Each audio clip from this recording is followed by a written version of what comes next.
وَلَقَدْ يَسَّرْنَا الْقُرْآنَ لِلذِّكْرِ فَهَلْ مِن مُّدَّكِرٍ بسم اللہ الرحمن الرحیم وَكَذَلِكَ نُفَصِّلُ الْآيَاتِ وَلِتَسْتَبِينَ سَبِيلُ الْمُجْرِمِينَ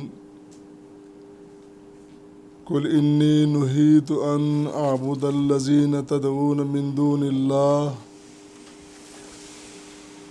قُل لَّا أَتَّبِعُ أَهْوَاءَكُمْ قَدْ ضَلَلْتُ إِذًا وَمَا أَنَا مِنَ الْمُهْتَدِينَ قُلْ إِنِّي عَلَى بَيِّنَةٍ مِّن رَّبِّي وَكَذَّبْتُم بِهِ مَا عِندِي مَا تَسْتَعْجِلُونَ بِهِ إِنِ الْحُكْمُ إِلَّا لِلَّهِ يَقُصُّ الْحَقَّ وَهُوَ خَيْرُ الْفَاصِلِينَ صدق اللہ العظیم وصدق نبیہ الکریم۔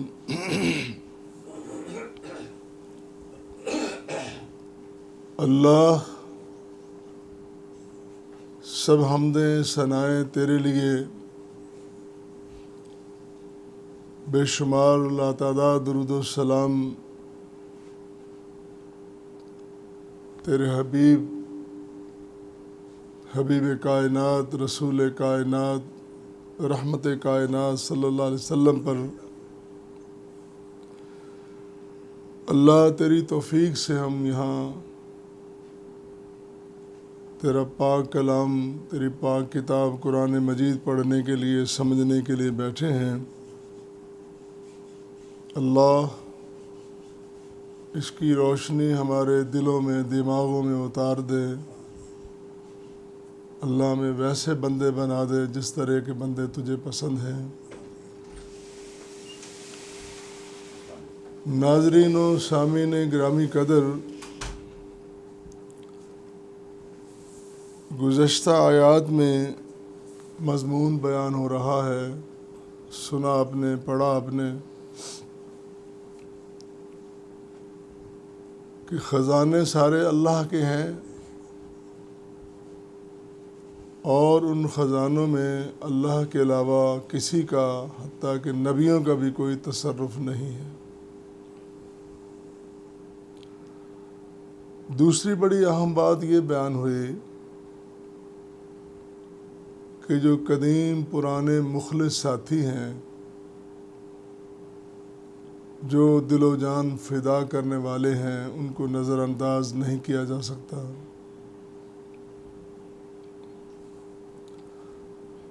اور آج کی دو آیات جو میں نے آپ کے سامنے تلاوت کی ہیں، ان میں بھی بڑی خاص بات بیان ہوئی ہے۔ اللہ کی طرف سے پیغمبر آخر الزمان جناب سیدنا محمد مصطفیٰ صلی اللہ علیہ وسلم کی یہ ذمہ داری لگائی گئی، یہ ڈیوٹی لگائی گئی، پابند کیا گیا، اور پھر آپ کے ذریعے دنیا سب کے انسانوں کو کہ جب دعوت پیش کرنی ہے تو دلیل کے ساتھ پیش کرنی ہے۔ اصل میں تو یہ انسانوں کو، امت کو سمجھایا گیا، رسول کریم صلی اللہ علیہ وسلم تو دلیل کے بغیر بات کرتے ہی نہیں ہیں، وہی بات کرتے ہیں جو اللہ کی طرف سے حکم امر ہوتا ہے، اور وہ یقیناً دلیل کے ساتھ ہوتا ہے۔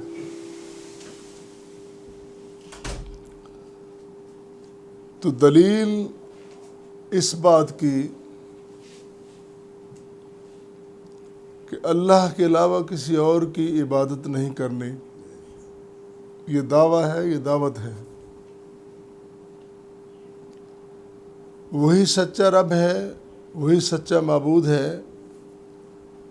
اس کے علاوہ سب جھوٹے ہیں۔ اب یہاں ایک بڑا اہم نقطہ سمجھ لیجئے، ہمیں سمجھنا چاہیے کہ جب ہم کہتے ہیں کہ اللہ کے علاوہ سب جھوٹے ہیں تو ہم جھوٹے ان اللہ کے بندوں کو نہیں کہتے، بزرگوں کو جھوٹے نہیں کہتے، وہ تو سچے تھے، اللہ کے بندے تھے، وہ تو اللہ کی بندگی کرتے تھے، دین کی تبلیغ، دعوت اور اس پہ عمل کرنے والے۔ انہیں جھوٹا خدا بنایا گیا، انہیں جھوٹا معبود بنایا گیا، وہ بنے نہیں۔ سچا رب، سچا معبود تو اللہ ہے، تو اللہ کے مقابلے میں جن جن کو جھوٹا بنایا گیا، ہم اس جھوٹ کی تردید کرتے ہیں کہ وہ جھوٹے ہیں۔ بزرگ سچے ہیں، وہ تو نیک لوگ ہیں، وہ بری الذمہ ہیں۔ مشرکین مکہ جن جن بزرگوں کی، اپنے بڑوں کی پرستش کرتے تھے، ان کا اس میں کوئی قصور نہیں۔ ایک بندہ فوت ہو گیا، اس کے بعد اس کے چاہنے والوں نے، اس کے ماننے والوں نے اس کو اوتار بنا لیا، اس کو خدا بنا لیا۔ یہ تو ان کو جواب دینا ہے جنہوں نے بنایا ہے۔ تو یہ بات ہمارے ذہن نشین ہونی چاہیے کہ ہم قرآن کی زبان میں، سنت کی زبان میں، نبی اکرم صلی اللہ علیہ وسلم کی حدیث مبارکہ کی روشنی میں جب کہتے ہیں کہ سب باطل جھوٹے، تو اس سے مراد ہم ان کی ذات نہیں کہتے، اس فعل کی بات کرتے ہیں جو فعل ان پہ سرزد کیا گیا۔ اب اللہ تعالیٰ نے واضح طور پر یہ فرما دیا، وَكَذَلِكَ نُفَصِّلُ الْآيَاتِ وَلِتَسْتَبِينَ سَبِيلُ الْمُجْرِمِينَ، ہم آیات کو کھول کھول کر بیان کرتے ہیں۔ توحید بیان ہوئی کھول کے، واضح طور پر، رسالت بیان ہوئی واضح طور پر، کھل کے بیان ہوئی۔ جو احکام ہیں اسلام کے، جو ارکان ہیں، وہ کھل کے واضح طور پر بیان ہوئے، اس میں کوئی ابہام، کوئی شک شبہ نہیں رہ گیا۔ اب جب ہم بیان کرتے ہیں تو اللہ کریم فرماتے ہیں پھر وہ راستے سارے کھل جاتے ہیں جن راستوں پہ گناہگار مجرم چلتے ہیں۔ مجرموں کو پتہ چل جاتا ہے کہ یہ ہے۔ قیامت کے دن تو یہ بات واضح ہونی ہے، ارشاد ہوگا کہ جو میرے بندے اس طرف ہو جائیں، جنہوں نے میری بندگی اختیار نہیں کی وہ اس طرح ہو۔ وَامْتَازُوا الْيَوْمَ أَيُّهَا الْمُجْرِمُونَ، مجرموں واضح طور پر ایک طرف ہو جاؤ۔ اور اللہ کریم فرما رہے ہیں کہ ان مجرموں کا راستہ سامنے آ رہا ہے کہ یہ مجرم ہیں، گناہگار ہیں۔ اور پھر فرمایا کہ قُلْ إِنِّي نُهِيتُ أَنْ أَعْبُدَ الَّذِينَ تَدْعُونَ مِن دُونِ اللَّهِ، اللہ نے فرمایا اے پیغمبر کریم صلی اللہ علیہ وسلم فرما دیجئے، بتلا دیجئے، اعلان کر دیجئے، انی نہیت، مجھے روکا گیا ہے۔ معاشرے میں یہ گندگی موجود ہے چاروں طرف۔ رسول کریم صلی اللہ علیہ وسلم جب تاج ختم نبوت سے سرفراز ہو کے معاشرے میں پیغام الہی لے کے نکلتے ہیں تو صورتحال کیا تھی؟ صرف قبروں پر، صرف مورتیاں بنا کے گھروں میں ایسا نہیں تھا۔ اتنا کوہرام مچا ہوا تھا شرک کا، بت پرستی کا، کہ انہوں نے وہ جو گھروں میں تو بت رکھے ہی تھے، انہوں نے سارے لا کے بیت اللہ میں رکھ دیے تھے، اور 360 بیت اللہ کی چھت پر بھی، دروازے پر، ادھر ادھر دیواروں پہ، ہر جگہ بت ہی بت ہے۔ اللہ اکبر۔ توحید کے، وحدت کے مرکز کو انہوں نے بت خانہ بنا دیا، تو سارے لوگ پرستش کر رہے ہیں۔ اللہ نے فرمایا کہ اے رسول صلی اللہ علیہ وسلم آپ نے نہیں یہ کام کرنا۔ نہیت، نہیت ان اعبد الذین تدعون من دون اللہ، مجھے روکا گیا کہ میں ان کی پرستش کروں، ان کی بندگی کروں، انہیں اسے پکاروں، ان لوگوں کو، ان جھوٹے باطل خداؤں کو پکاروں، ان کے سامنے اپنی درخواست سے رکھوں، آرزویں رکھوں، ان سے معافی مانگوں، ان سے بخشش مانگوں، ان سے جنت مانگوں، جہنم سے آزادی مانگوں، اولاد مانگوں، نفع نقصان سب کی بات ان سے کیوں؟ قطعاً نہیں۔ اللہ تعالیٰ نے یہ مجھے فرما دیا ہے اور منع کر دیا، اور یہ بھی مجھے فرمایا اللہ نے، کل، رسول کریم صلی اللہ علیہ وسلم صرف خود منع نہیں ہونا، کل ان کو بھی کہنا ہے، خود بھی رکنا ہے، ان کو بھی روکنا ہے۔ کس بات سے روکنا ہے؟ لا اتبع اہواءکم، تمہاری خواہشات کے پیچھے میں لگنے والا نہیں ہوں، جس طرح تم کر رہے ہو میں نے اس طرح نہیں کرنا، تم تو عقل کے اندھے ہو، تم تو بہرے ہو، تم تو گونگے ہو، سمن بکمن عمیون،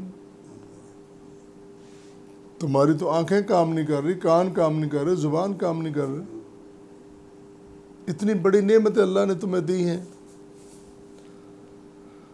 اور اگر میں تمہارے پیچھے چلا آتا ہوں، تمہارے جیسا ہو جاتا ہوں، معاذ اللہ معاذ اللہ، قد ضللت اذا وما انا من المہتدین، پھر تو میں گمراہ ہو گیا۔ میں تمہارے پیچھے لگ کے گمراہ نہیں ہونا چاہتا، میں بھی نہیں، میرے اصحاب بھی نہیں۔ اللہ کریم نے اپنے نبی کریم صلی اللہ علیہ وسلم کو جو عطائیں، جو نعمتیں بخشی ہیں، عطا کی ہیں، آپ کو جو ساتھی دیے ہیں، ذرا ان شخصیتوں، ان احباب کی، ان بزرگوار شخصیتوں کے، ان کی عظمت کو دیکھیں، جن کی نسبتیں آپ کے ساتھ ہیں، جو آپ کے ساتھ جڑے ہوئے ہیں، آپ کا خاندان جنہیں اہل بیت کہتے ہیں، آپ کی بیٹیاں، آپ کی بیویاں، آپ کے ساتھی، آپ کے صحابی، جن کی نسبتیں آپ کے ساتھ ہیں، وہ کتنے عظیم لوگ تھے، جن کے بارے میں ابھی آپ پچھلے درس میں یہ سن کے پڑھ کے آئے ہیں کہ اللہ نے فرمایا ہے کہ اے رسول کریم صلی اللہ علیہ وسلم، ان اپنے ساتھیوں کو ساتھ رکھنا ہے، ان کو جدا نہیں کرنا، ان پہ نظر رکھنی، اپنی نظر میں رکھنا ہے، نگاہ میں رکھنا ہے۔ اب ذرا تصور کریں کہ جو شخص نگاہ پیغمبر میں آ جاتا ہے، جو کائنات کے امام کی نگاہ میں آ جاتا ہے، وہ کتنا بڑا شخص ہے۔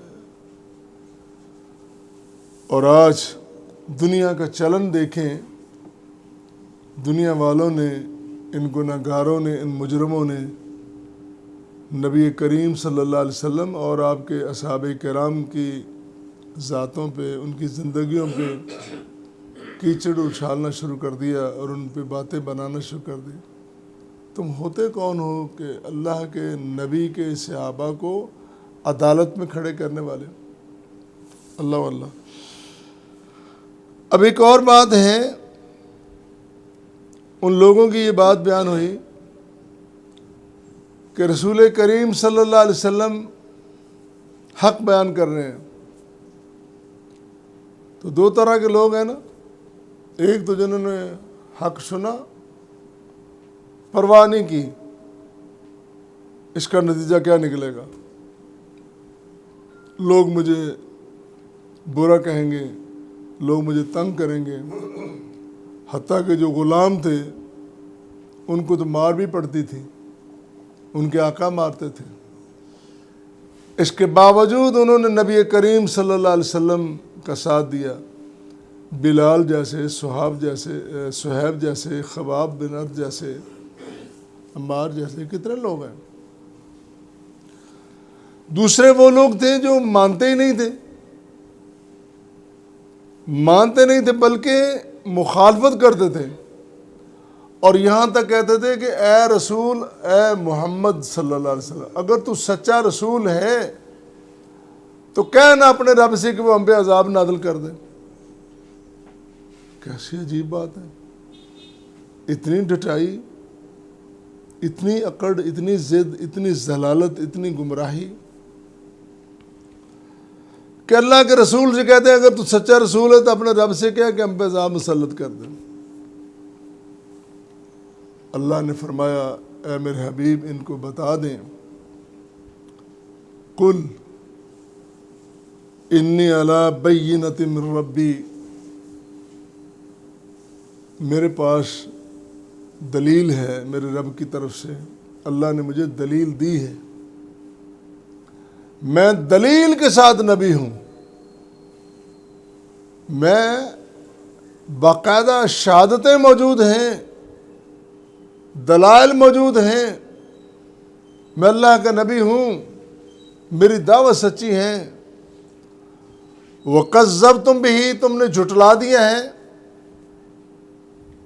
ما عندی، جو کچھ میرے پاس ہے، میری دعوت ہے، میں قرآن، سنت، حدیث جو کچھ بیان کرتا تم جھٹلا دیتے ہو۔ تو